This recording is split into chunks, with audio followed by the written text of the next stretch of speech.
আসসালামু আলাইকুম। আলহামদুলিল্লাহ, আবিদ এগ্রো নার্সারি ইউটিউব চ্যানেলের পক্ষ থেকে আপনাদেরকে জানাই স্বাগতম। দর্শক, আমরা চলে আসলাম আমাদের শশার প্রজেক্টের পরিচর্যা নিয়ে আপনাদের সাথে কথা বলার জন্য।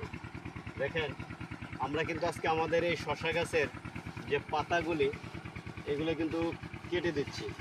কারণ এই পাতা যদি আমরা কেটে দেই, এখানে কিন্তু অনেকগুলো উপকার আছে। সেটা হলো,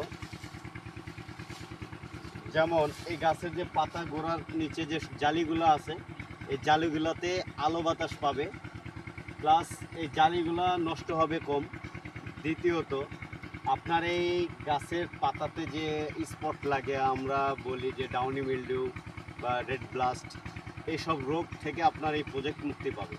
আপনি এখন এইভাবে যখন কেটে দিবেন, কেটে দিয়ে সাথে সাথে একটি ছত্রাকনাশক স্প্রে করবেন, তাহলে কিন্তু অবশ্যই আপনার প্রজেক্টটি সুরক্ষিত থাকবে।